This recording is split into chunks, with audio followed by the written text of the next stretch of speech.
Hey everybody, Benjamin Yates here from the University of Louisiana at Lafayette.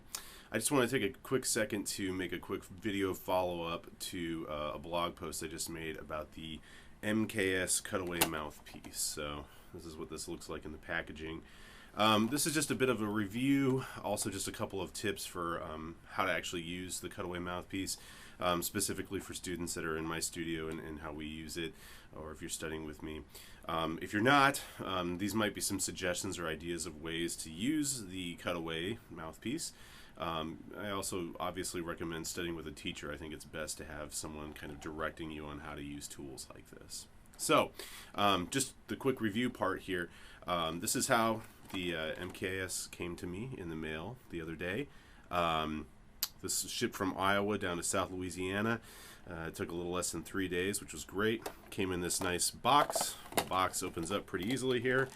Dr. Michael Smith, who's the creator of the MKS Cutaway Mouthpiece, includes some ideas about how to use the system. He's also got a pretty great website. I studied with Dr. Smith in my undergrad, and this is when I started using Cutaway mouthpieces. We used to use some mouthpieces that we just made ourselves, and so sometimes those were a little bit less efficient than this system. So this is pretty nice that you can just purchase a nice Cutaway. This is more what it looks like out of the box. It's made out of stainless steel, which is great because it'll stand the test of time and put up with a lot of abuse. So pretty nice little device here.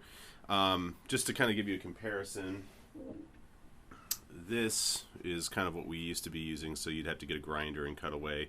It's nice that you've got a lot less material here. It's really easy to see what's going on in the embouchure and use the different tools that you may need for that. So I think this it's a great product and a lot simpler than having to go out, buy a mouthpiece, and then find someone to grind it away for you, or buy a grinder and a vise and mess around with trying to make as clean a cut as you possibly can. So just a couple of ideas about what you can actually do with a Cutaway mouthpiece. I think you can help develop your embouchure strength and your embouchure accuracy with a Cutaway. This is similar to buzzing on the mouthpiece, except with less material there and less resistance. You're really having to make sure that your embouchure is fully developed and that the muscles are really doing what they should be doing. It also forces the player to create a wind and an air-based buzz rather than a muscle-based buzz. I think this can really help players improve the smoothness of their assisted and natural slurs. It reduces a lot of the pressure on the top lip, so you're not cramming the horn into your chops, but you're able to really use the wind to create the sound and the tone that you want. The other nice thing about the Cutaway is it actually helps you identify some of the issues that may be going on with your embouchure or your wind. Some of the internal issues that may be going on inside the mouth, with the front teeth being closed down too far or the jaw being closed down too far, and that can be pretty useful as well. And again, it just speeds up the process of identifying the issue and trying to fix it when you're playing the trombone. So a few little practice techniques and just a couple things that I want to show you. So the first one is I love to do lip slurs on the trombone and then transfer that onto the Cutaway. Now the really nice thing about the Cutaway is that you can actually put that in the mouthpiece receiver and then move the slide as if you're doing the lip slurs. So the first one I really like to do is I like to do a long tone lip slur combination exercise.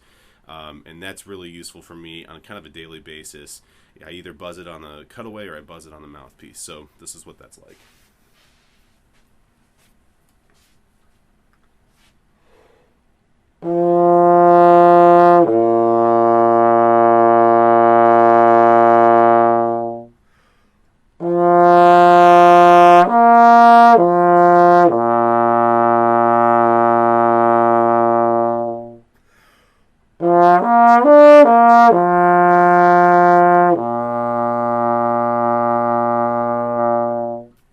So then I'll buzz it with the Cutaway mouthpiece in the receiver.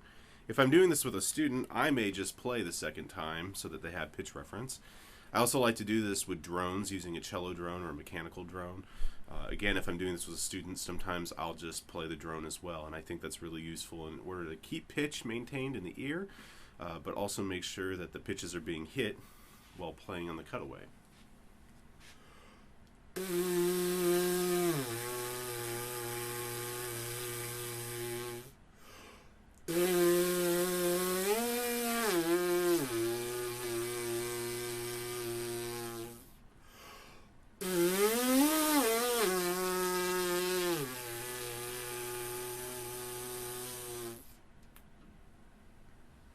The other thing I like to do with lip slurs is I actually like to take some of the simple lip slur melodies out of Brad Edwards' book and play them on the trombone, playing with a student, and then buzz them on the cutaway.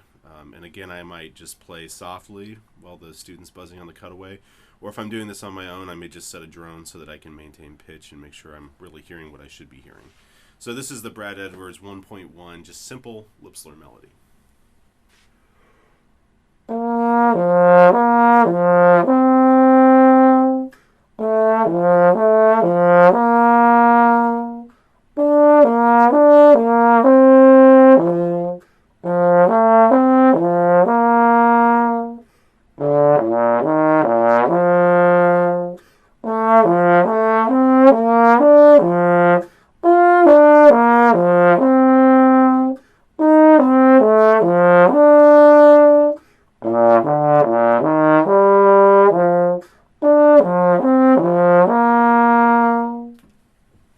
Then I put it on the cutaway.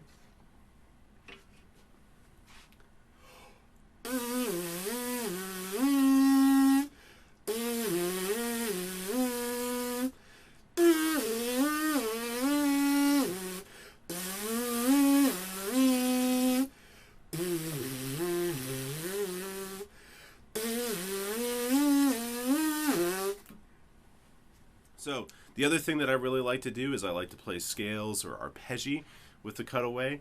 Again, this is another thing that you can do with a practice buddy or with a student when you're in a lesson.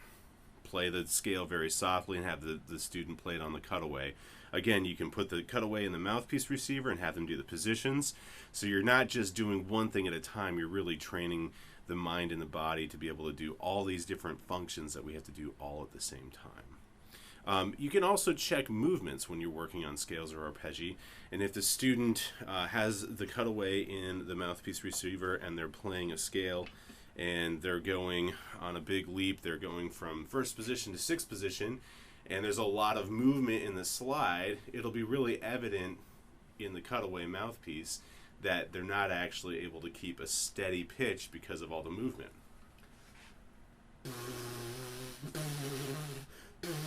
You know, if you have a lot of movement, then you're going to break up that embouchure tone production. Sometimes I like to experiment with the aperture size of my embouchure and the actual placement of the embouchure on the mouthpiece. And this is really nice when you're working on this with the cutaway because you can actually use a mirror and see what you're actually doing.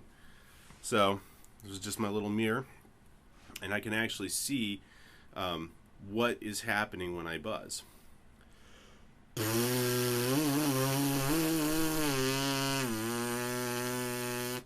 I can also see if there's any air disturbances, maybe coming from my articulation, too hard of an articulation, my articulation's too far forward, not enough articulation. So some of those visual cues will also help either a teacher or a student know what they need to be working on. You can also use the cutaway to hear if there's any disruptions from the front teeth being too close together or even the jaw being too close together. And so you might just notice that like the wind is not really present behind the buzz and that you're really not having a tone center. So an example of this, if I bring my front teeth down and I buzz on the cutaway,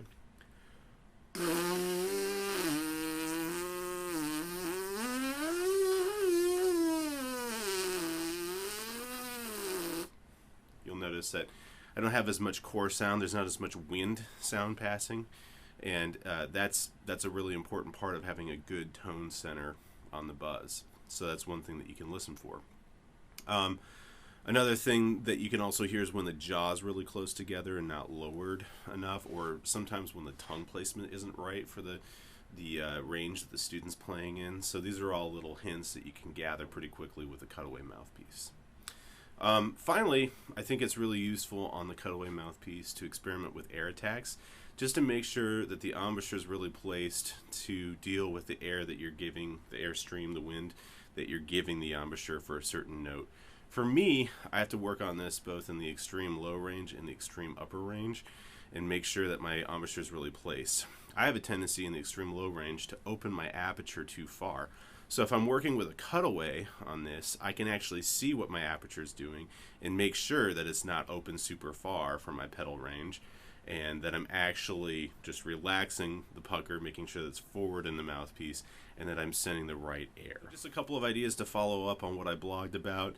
I hope this is useful and helpful for anybody that's trying to use the cutaway. And again, I highly recommend using the cutaway in conjunction with studying with a teacher that can help you and make sure that you're really on the right track for developing a better sound and a better trombone playing ability with this. I hope it helps.